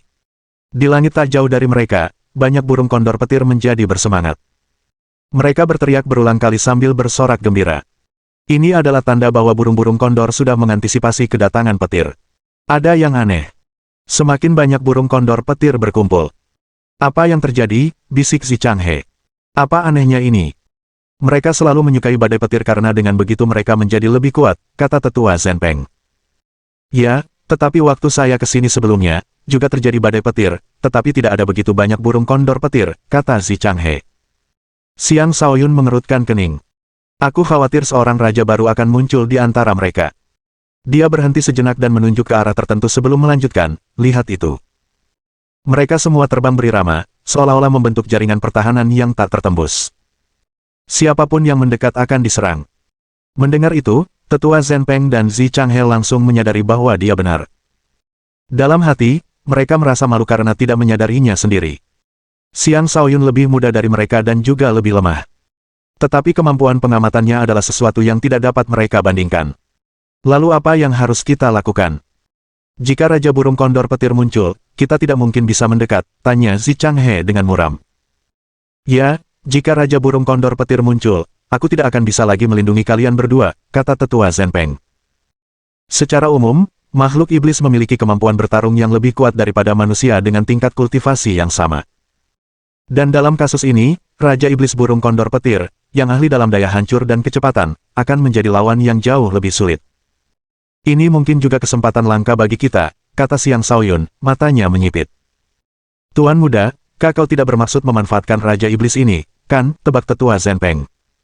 Zi Changhe sangat terkejut. Gagasan itu terlalu gila. Kita lihat saja nanti, Xiang Shaoyun menekan keinginan yang menguasai dirinya untuk menyerang Raja Iblis. Setengah hari kemudian, awan gelap menutupi langit. Wajah iblis tampak terbentuk di langit, memancarkan aura yang sangat mencekam. Tuan muda, haruskah kita mengeluarkan kayu penangkal petir? Dengan kayu itu, kita juga bisa menarik petir sendiri, saran tetua Zhenpeng. Tidak, kita tunggu saja, kata Xiang Shaoyun dengan tenang. Tiba-tiba, kilat menyambar langit dan menukik turun seperti naga yang meluncur di angkasa. Gemuruh, gemuruh. Semakin banyak kilat muncul, dan dalam sekejap mata, banyak ledakan meletus di udara, bahkan merobek ruang angkasa. Burung-burung kondor petir berteriak-teriak saat mereka berpencar dan mengepung area tersebut. Tiba-tiba, sesosok hitam muncul entah dari mana dan terbang ke langit. Saat terbentang, sayapnya memiliki panjang sekitar 3 atau 4 meter, membuatnya tampak sangat megah meluncur di udara. Itu adalah burung kondor petir di puncak alam iblis agung, dan ia terbang lurus menuju tempat berkumpulnya petir. Gemuruh, gemuruh. Sebuah kilat yang tampak sangat dahsyat melesat di udara dan menyambar burung kondor petir. Burung kondor petir itu menjerit saat berjuang mati-matian untuk melawan sambaran petir tersebut. Aura iblisnya melonjak saat ia bertarung dengan segenap kekuatannya. Hanya dengan selamat dari malapetaka ini ia akan menjadi Raja Iblis, mencapai Jalan Agung. Tuan muda, apa yang harus kita lakukan? Tetua Zhenpeng mulai merasa cemas. Mereka harus segera menyerang burung-burung kondor itu atau mengeluarkan kayu penangkal petir mereka untuk mengumpulkan petir sendiri. Menatap banyaknya burung kondor petir di udara, Xiang Shaoyun ragu-ragu. Ia ingin segera bergegas ke sana. Semakin terkonsentrasi petirnya, semakin baik baginya. Namun, itu tampak terlalu berisiko. Tepat ketika dia hendak mengambil keputusan, dia melihat sesosok tubuh bergegas menuju burung kondor petir di tengah-tengah terobosan. Seorang kultivator alam raja sedang menyerang, seru tetua Zhen Peng dengan cemas. Bab 98. Alam raja juga dikenal sebagai alam melayang langit. Sesuai namanya, kultivator di alam ini dapat melayang di langit untuk mengamati dunia di bawahnya. Saat ini, seorang kultivator alam raja yang tidak dikenal sedang terbang menuju burung kondor petir yang sedang melakukan terobosan. Kultivator itu bergerak secepat kilat, dan dalam sekejap mata, ia menembus jaringan pertahanan yang dibentuk oleh burung kondor petir. Lapisan dalam jaringan pertahanan dijaga oleh burung kondor iblis agung. Mereka bukanlah raja, tetapi karena saat ini mereka berada di udara, burung kondor tersebut masih memiliki keunggulan atas manusia. Ketika mereka menyadari serangan musuh, mereka menjerit dan mulai menyerang musuh. Burung-burung kondor petir ini semuanya memuntahkan petir, dan ketika mereka menyerang bersama-sama, mereka memenuhi langit dengan energi petir yang tebal. Serangan mereka ditambah dengan petir alami yang datang dari langit di atas menciptakan lingkungan yang bahkan kultivator alam raja pun akan kesulitan untuk bertahan hidup. Namun, kultivator alam raja yang menyerang itu jelas bukan lawan yang mudah dikalahkan. Tombak ungunya menari-nari di udara, menyerang satu demi satu burung kondor saat ia terus maju menuju burung kondor petir di tengah-tengah terobosan. Sayangnya, terlalu banyak burung kondor petir yang dengan berani menghalangi jalannya tanpa mempedulikan nyawa mereka sendiri. Kemajuannya melambat sementara terobosan semakin mendekat dan mendekati penyelesaian. Tetua Zhen Peng, berikan aku kayu sambaran petir dan terbangkan aku ke sini. Kakak senior, lakukanlah sesukamu, kata Xiang Shaoyun dengan tegas. Tetua Zhen Peng tanpa ragu-ragu segera menyerahkan kayu penangkal petir kepada Xiang Shaoyun sebelum mengangkatnya dan terbang langsung menuju tempat berkumpulnya petir. Dengan mengerahkan seluruh kekuatannya, Tetua Zhen Peng terbang dengan kecepatan tinggi. Dalam beberapa tarikan napas, ia mulai mendekati lokasi tersebut. Saat burung-burung petir sibuk bertarung melawan kultivator alam raja, ia dengan mudah melewati jaringan pertahanan. Siapa yang mencoba menggagalkan rencana Raja Petir Muda? Sebuah suara terdengar. Selanjutnya, dua sosok melesat dari arah yang berbeda dan menghalangi jalan Tetua Zhen Peng dan Xiang Shaoyun. Kami hanya di sini untuk meminjam sedikit kekuatan petir. Kuharap kau bisa mengizinkan kami lewat. Tetua Zhen Peng tidak mengenal kedua orang di hadapannya, tetapi karena mereka berdua juga kultivator alam raja, dia memutuskan untuk tidak menerobos dengan paksa. Pergi sekarang juga. Raja Petir Muda akan menjadikan Raja Burung Kondor Petir sebagai tunggangannya. Tak seorang pun dari kalian boleh mendekat. Patuhi atau mati, teriak salah satu dari mereka. Tetua Zhen Peng hendak menjawab ketika Xiang Shaoyun berkata, hentikan omong kosong ini. Jika mereka menolak untuk minggir, serang saja mereka. Xiang Shaoyun sudah mulai kehilangan kesabarannya karena rasa haus menyebar dari tulang petirnya, membuatnya hampir kehilangan akal sehat. Setelah mendengar perintah Xiang Shaoyun, Tetua Zhen Peng langsung menyerbu tanpa berpikir panjang. Keduanya segera bergerak, aura kerajaan mereka terpancar saat mereka menyerang Tetua Zhen Peng dan Xiang Shaoyun. Tanpa berpikir panjang, Tetua Zhen Peng mengeluarkan senjata kerajaan yang diberikan kepadanya oleh Xiang Shaoyun dan menebas keduanya. Untungnya baginya, kedua orang itu memiliki kekuatan yang hampir sama dengannya atau bahkan sedikit lebih lemah.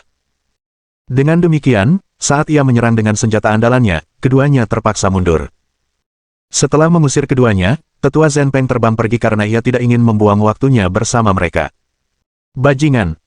Jika kau sampai mengganggu proses penjinakan Raja Petir Muda, seluruh klanmu akan dimusnahkan, teriak kedua kultivator itu ketakutan di belakang mereka. Mereka mengerahkan seluruh kekuatan dan menyerang lagi, melancarkan banyak serangan yang mampu mengubah batu sekalipun menjadi debu ke arah Tetua Zhen Peng dan Xiang Shaoyun. Adapun Tetua Zhen Peng, ia meningkatkan kecepatannya dan terus terbang. Sesekali, ia menebas dengan senjatanya. Ia tidak lupa menggunakan seluruh kekuatannya untuk melindungi Xiang Shaoyun dari segala macam bahaya. Namun karena harus fokus melindungi Xiang Shaoyun, ia tidak dapat sepenuhnya melepaskan diri dari kejaran keduanya. Turunkan aku.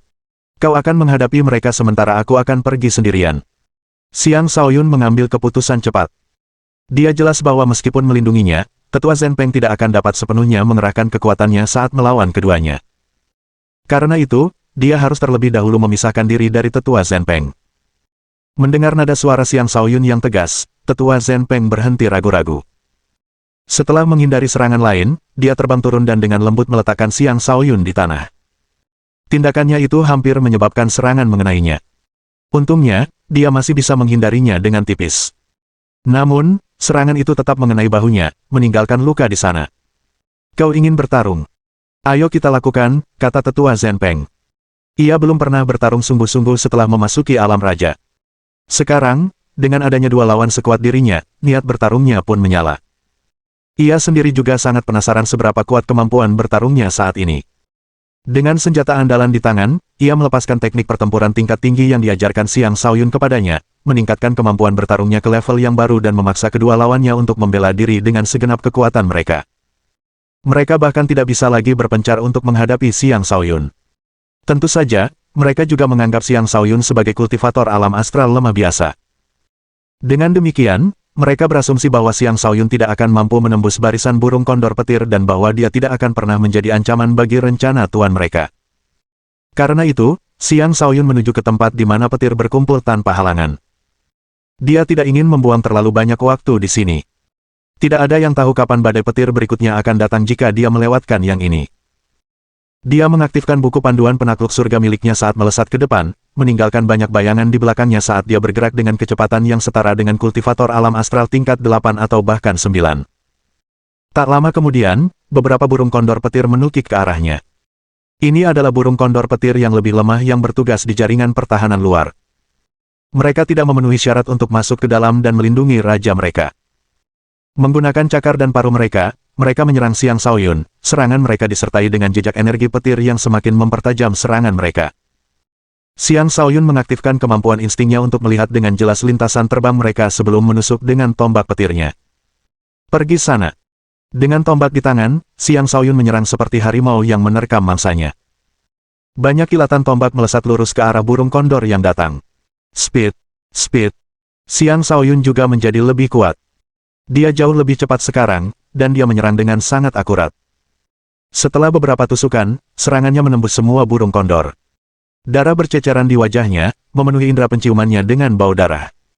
Dia menjilati sedikit darah di wajahnya sambil bergumam dengan ekspresi tegas, aku harus naik ke sana. Xiang Shaoyun mulai berlari, dan seperti angin itu sendiri, ia menjadi semakin cepat. Ia berlari di antara pepohonan, bahkan burung kondor petir pun tidak dapat mengepungnya. Burung kondor mungkin adalah Raja Langit. Tetapi di darat dan di tengah pepohonan yang lebat, mereka sangat dirugikan. Xiang Shaoyun terus menghindari burung-burung kondor saat mendekati targetnya. Di atasnya, banyak burung kondor petir masih bertarung melawan Raja Petir Muda. Raja Petir Muda juga cukup dominan, karena ia mampu menyerbu hingga ke sisi Raja Kondor Petir untuk menundukkan Raja Kondor tersebut. Karena itu, tekanan yang diberikan burung-burung kondor pada Xiang Shaoyun berkurang secara signifikan. Aku tidak bisa terus maju atau aku akan bertemu dengan iblis besar, gumam Xiang Shaoyun sambil mulai memanjat pohon. Tepat pada saat itu, seberkas kilat menyambar ke arahnya. Bab 99. Sambaran petir itu datang dalam sekejap mata, dan Xiang Shaoyun bahkan belum siap menghadapinya. Untungnya, beberapa burung kondor petir telah tiba tepat waktu dan berada tepat di atasnya ketika sambaran petir itu menghantam. Gemuruh. Sambaran petir yang tanpa ampun menghantam seekor burung kondor petir yang hampir setara dengan iblis agung, seketika mengubah kondor itu menjadi gumpalan darah yang berceceran di tubuh Xiang Shaoyun. Darah itu membawa aliran energi petir yang menyerang Xiang Shaoyun dengan rasa kebas dan kesakitan. Tulang petir di tubuhnya bereaksi, dan sebuah kekuatan pemangsa muncul untuk menyerap semua energi petir. Dengan munculnya kekuatan pemangsa itu, Xiang Shaoyun memandang energi petir seolah-olah itu adalah mangsanya, bukan bencana dahsyat. Rasa haus yang murni muncul dari lubuk hatinya, rasa haus akan energi petir. Dengan matinya burung kondor petir, para iblis kecil dan iblis menengah di dekatnya semuanya ketakutan dan tidak lagi berani menyerangnya, memberinya kesempatan untuk melakukan apa yang menjadi tujuannya. Dia mengeluarkan kayu penangkal petir dan melepaskan kain yang membungkusnya. Dia mengarahkan kayu itu ke langit dan berteriak, serang aku, petir. Tindakannya itu sungguh gila dan seperti bunuh diri. Pada awalnya, Xiang Shaoyun tidak berencana untuk bertindak sebodoh itu. Berdasarkan rencana awalnya, dia seharusnya mendekati area tersebut sebelum meletakkan kayu yang akan disambar petir untuk menarik sambaran petir. Dia akan berada di samping, menyerap sisa energi petir yang bocor dari kayu setelah disambar petir. Namun ketika akhirnya ia sampai di sini, tiba-tiba ia merasakan bahwa ia benar-benar mampu menanggung seluruh kekuatan petir itu. Dahaga akan tulang petir itu membuatnya dipenuhi keserakahan. Gemuruh. Tiba-tiba, satu sambaran petir melesat melintasi langit, dan seolah-olah merasakan sambaran petir mengenai kayu, petir itu melesat ke arah pohon tempat Xiang Shaoyun berada. Astaga! Xiang Shaoyun dapat melihat dengan jelas lintasan sambaran petir yang datang. Kekuatan penghancur yang ditimbulkan oleh sambaran petir itu adalah sesuatu yang bahkan kultivator alam raja pun akan menderita karenanya. Rasa takut memenuhi hatinya, namun dia tetap berdiri di sana dengan kayu yang tersambar petir di tangannya. Sudah terlambat baginya untuk mundur. Bang! Sambaran petir menghantam kayu yang menjadi tempat penangkal petir, dan benturan itu menyebabkan Xiang Shaoyun jatuh dari pohon. Pada saat yang sama, pohon tempat dia berada roboh. Lapisan energi petir yang tebal yang menyelimuti kayu penangkal petir itu membuat indranya mati rasa. Hal itu menyebabkan penderitaan yang cukup besar baginya karena kedua lengannya melingkari kayu penangkal petir tersebut. Energi petir kemudian menyebar ke seluruh tubuhnya, mengubahnya menjadi orang yang hangus. Energi petir itu sangat dahsyat, bahkan sedikit saja sudah cukup untuk menyetrum seseorang hingga mati. Xiang Shaoyun merasa seperti sedang sekarat.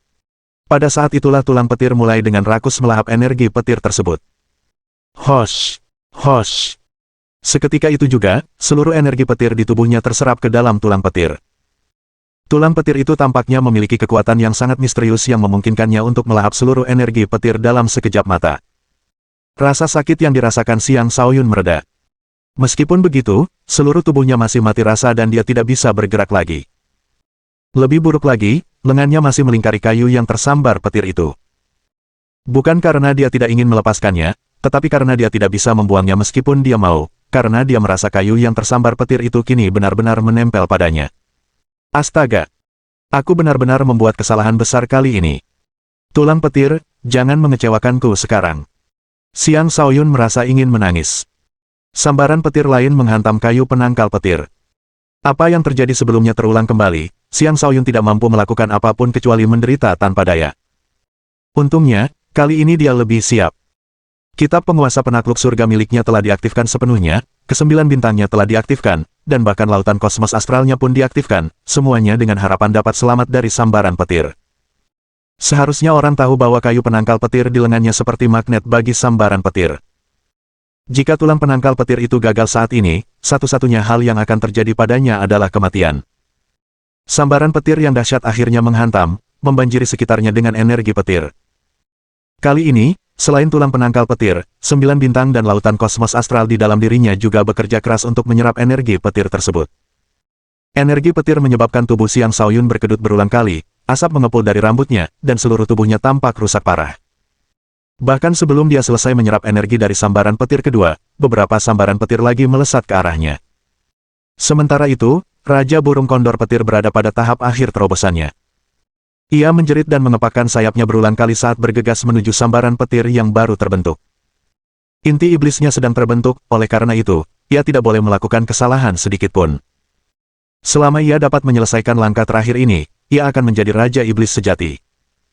Tetapi tepat saat ia hendak mencapai sambaran petir itu tiba-tiba mengubah lintasannya karena kayu yang terkena sambaran petir menariknya. Karena gagal meraih sambaran petir, Raja Burung Kondor merasa sangat sedih. Kau tidak akan bisa lolos. Tunduklah di hadapanku atau matilah, kata Raja Petir Muda sambil menusuk ke arah burung kondor petir dengan tombaknya. Dengan satu tusukan itu, banyak tombak petir terbentuk di udara dan menghujani dunia di bawahnya. Setiap tombak petir sangat kuat dan merusak. Untungnya, petir yang terbentuk secara alami di dekat Raja Kondor Petir jauh lebih kuat. Karena itu, Raja Petir Muda tidak berani mendekati mereka. Jika tidak, Raja Kondor Petir pasti sudah ditaklukkan sekarang. Raja Burung Kondor Petir itu juga mengubah lintasannya dan menukik langsung ke tengah sambaran petir. Tubuhnya rusak parah, tetapi ia jauh lebih kuat daripada burung kondor lainnya. Dengan demikian, ia selamat meskipun menderita kerusakan berat. Berkat Raja Burung Kondor Petir yang menyerap sebagian besar sambaran petir, tekanan pada Xiang Shaoyun berkurang secara signifikan. Tulang petir terus melahap energi petir dengan rakus. 9 bintang juga telah menyerap sejumlah besar energi, membangun cadangan energi petir yang besar di dalam tubuh Xiang Shaoyun. Sosok itu dipenuhi arus listrik di sekujur tubuhnya, membuatnya tampak seperti orang yang terbuat dari petir. Ia tergeletak di tanah, terengah-engah berulang kali. Orang lain pasti sudah mati sekarang. Xiang Shaoyun adalah satu-satunya orang aneh yang bisa bertahan hidup. Meskipun begitu, jika ia disambar petir sekali lagi, ia mungkin akan benar-benar mati. Sayangnya, ia benar-benar sangat tidak beruntung karena petir lain kembali terbentuk di langit. Ahaha! Burung bodoh! Ini adalah cobaan takdirmu yang sebenarnya, bukan sambaran petir tadi. Sialan, teriak Raja Petir Muda, yang tersambar petir baru itu. Ia baru menyadari bahwa itu adalah petir cobaan dari Raja Kondor Petir setelah tersambar dan terluka parah. Untuk memasuki alam Raja Iblis, semua makhluk iblis harus menderita cobaan petir dari langit. Dengan cobaan petir, mereka akan membersihkan tubuh mereka dan membentuk inti iblis mereka, menjadi Raja Iblis. Cobaan petir sangat berbahaya, dan jika seseorang gagal melawannya, kematian sudah pasti. Selama ini, Raja Petir Muda mengira bahwa Raja Kondor Petir sudah menahan cobaan petirnya. Dia menunggu Raja Kondor menyelesaikan terobosannya sebelum menaklukkannya. Tanpa diduga, semua sambaran petir sebelumnya hanyalah sambaran petir alami dari badai petir. Cobaan petir yang sebenarnya baru saja dimulai. Lebih buruk lagi baginya adalah kenyataan bahwa karena dia telah memasuki wilayah burung kondor petir selama peristiwa itu, dia juga menjadi sasaran cobaan petir. Gemuruh. Gemuruh. Kesengsaraan petir itu menyatu dengan sambaran petir alami, berubah menjadi sambaran petir yang lebih dahsyat. Sialnya bagi Xiang Shaoyun, burung kondor itu mendarat di sampingnya, sehingga ia juga ikut terkena kesengsaraan petir tersebut. Sialan. Pikiran Xiang Shaoyun menjadi kosong karena terkejut. Bab 100. Gemuruh. Gemuruh. Banyak kilat menyambar dari langit, memenuhi dunia di bawahnya dengan ranting-ranting yang patah dan pohon-pohon yang terbakar. Adapun Raja Petir Muda, karena jebakan burung kondor petir, ia terpaksa ikut membantu melawan cobaan tersebut. Kesadaran itu sangat menakutinya sehingga ia mulai berusaha melarikan diri dengan sekuat tenaga. Namun, tidak masalah seberapa jauh ia berlari. Kesengsaraan telah menguncinya. Dengan demikian, petir kesengsaraan akan tetap datang kepadanya, dan jaraknya dari pusat kesengsaraan hanya akan menyebabkan sambaran petir melemah sedikit. Adapun Xiang Shaoyun, keadaan sulitnya saat ini sungguh tragis. Dia bahkan tidak bisa mengangkat lengannya lagi dan hanya bisa terbaring tak berdaya. Tampaknya usahanya yang berisiko telah gagal. Banyak sambaran petir menghujani Raja Burung Kondor Petir, sementara sebagian kecil dari mereka tertarik ke arah Xiang Shaoyun oleh kayu yang tersambar petir. Segala sesuatu di sekitarnya telah hancur total, seluruh area dipenuhi dengan arus listrik yang mengamuk. Pohon-pohon telah hancur berkeping-keping, rerumputan terbakar, tanah kini dipenuhi kawah, dan daging serta darah berhamburan kemana-mana. Raja Burung Kondor Petir menjerit berulang kali karena terluka parah. Meskipun begitu, inti iblisnya semakin mengeras. Selama ia selamat dari ini, ia akan terlahir kembali sebagai Raja Iblis. Xiang Shaoyun terbaring di tanah menantikan kematian sementara tulang petirnya terus tumbuh tanpa henti. Pertumbuhan di sini bukanlah pertumbuhan tulang baru. Melainkan, bintik ungu di tulang punggungnya, yang menyebar di sepanjang tulang punggung. Saat warna ungu menyebar, tulang punggungnya menjadi sangat kokoh. Pada saat yang sama, ia mulai memancarkan aura purba saat melahap setiap serpihan energi petir yang mengalir melalui tubuh Xiang Shaoyun. Gelombang energi petir murni mengalir di sepanjang tulang petir sementara 9 bintang dan lautan kosmos astral bersinar terang, memenuhi tubuh bagian dalam Xiang Shaoyun dengan hamparan cahaya yang tak terbatas dan menyilaukan. Situasi ini tampaknya semakin memperburuk kesengsaraan. Semakin banyak petir yang menghujani mereka.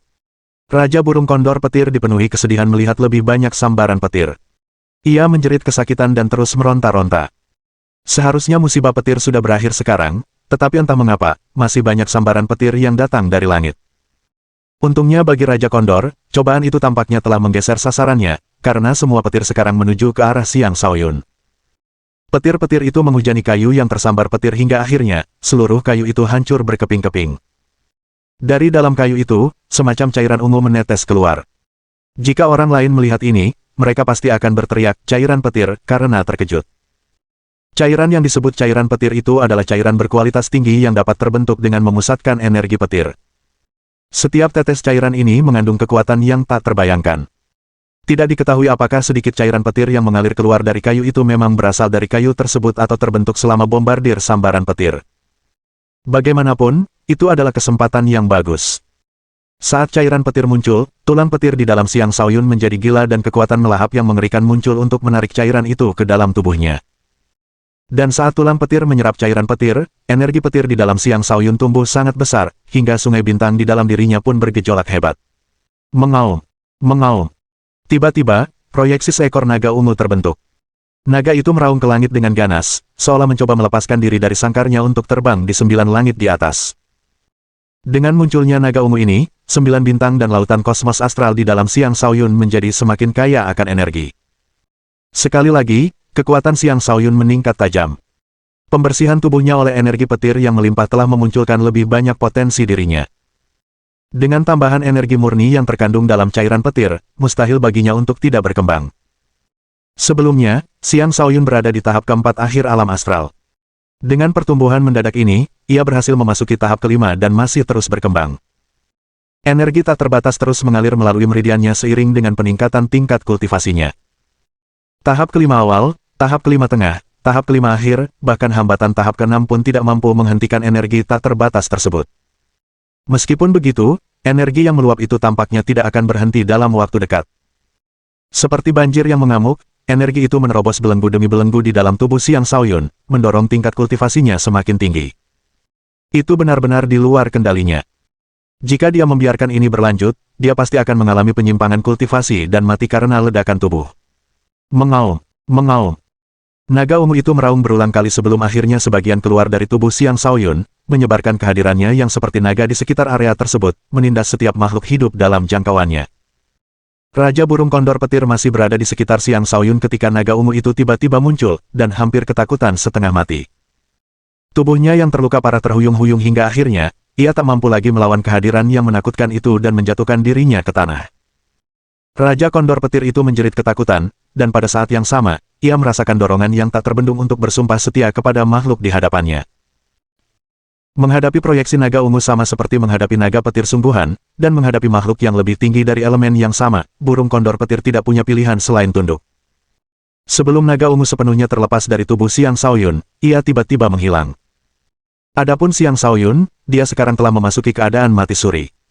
Jika energi mengamuk di dalam dirinya tidak dikendalikan, organ-organnya pada akhirnya akan meledak dan dia akan benar-benar mati. Setelah tekanan yang dideritanya mereda, inti iblis Raja Kondor Petir dengan cepat menyerap energi petir di sekitarnya, dan kondor tersebut dengan cepat menyelesaikan langkah terakhir terobosannya, berubah menjadi Raja Iblis sejati. Ia bahkan langsung mencapai puncak alam Raja Iblis tahap pertama. Sebelum cobaan tiba, ia telah menyerap sejumlah besar energi petir dari sambaran petir alami, membangun cadangan energi yang melimpah. Karena itu, setelah terobosan, ia mampu langsung mencapai puncak tahap pertama, dengan tahap kedua yang sudah di depan mata. Raja Kondor hendak memanfaatkan kesempatan ini untuk melarikan diri ketika tanpa sengaja ia melihat sekilas Xiang Shaoyun. Ia dapat melihat bahwa seluruh tubuh Xiang Shaoyun diselimuti oleh energi petir yang tebal. Energi petir itu begitu dahsyat sehingga bahkan Raja Kondor pun merasa takut, tetapi pada saat yang sama, Raja Kondor juga merasakan sensasi yang sangat intim ketika melihat Xiang Shaoyun. Setelah berpikir sejenak, Raja Kondor terbang mendekat dan mengangkat Xiang Shaoyun dengan cakarnya. Di udara, ia menjerit sebelum terbang menuju suatu negeri petir bersama Xiang Shaoyun. Itu adalah wilayah sebenarnya dari Raja Kondor ini, dan dengan banyaknya kondor petir yang tinggal di sana, tidak banyak orang yang bisa mengganggu tempat itu. Setelah melengking, banyak burung kondor petir terbang di atasnya dan sekali lagi membentuk jaringan pertahanan di sekitarnya. Tetua Zhen Peng baru saja tiba, dan satu-satunya yang dilihatnya adalah langit yang dipenuhi burung kondor petir. Dia bahkan tidak bisa melihat sekilas Xiang Shaoyun. Di mana Tuan Muda? Apakah sesuatu terjadi padanya? Wajah Tetua Zhen Peng berubah muram. Apapun yang terjadi pada Xiang Shaoyun, Tetua Zhen Peng harus berusaha mencarinya. Jika Xiang Shaoyun masih di sini saat Raja Petir Muda kembali, keadaan akan menjadi sangat merepotkan. Tetua Zhen Peng tidak tahu bahwa Xiang Shaoyun sudah tidak berada di daerah itu lagi. Sebaliknya, Xiang Shaoyun telah dibawa pergi oleh Raja Burung Kondor. Setelah membawa Xiang Shaoyun ke wilayahnya, Raja Burung Kondor menurunkan Xiang Shaoyun dan membawa sebatang tanaman ungu. Rumput transformasi petir. Ini adalah obat spiritual unik yang tumbuh di tempat-tempat di mana petir berkumpul. Obat ini mampu melemahkan energi petir dan menyembuhkan luka yang disebabkan oleh petir. Raja Kondor memberi makan Xiang Shaoyun rumput transformasi petir, lalu menaruhnya langsung ke mulut Xiang Shaoyun. Mohon dukungan dari omom ante-ante sekalian, buat subscribe atau sharekan novel Mimin ke Facebook kalian, agar channel Mimin bisa terus berkembang. Dengan begitu, Mimin bisa lebih semangat untuk up novel seru lain ke depannya. Buat teman-teman yang sudah subscribe dan sharekan novel Mimin, Mimin ucapkan terima kasih sebanyak-banyaknya. Sekiranya teman-teman menghadapi masalah video diputar dalam bahasa Inggris, coba tukar kepada bahasa Indonesia original melalui cara ini. Semasa mendengarkan, pencet tombol setting di atas kanan video, pilih audio track dan tukar bahasa.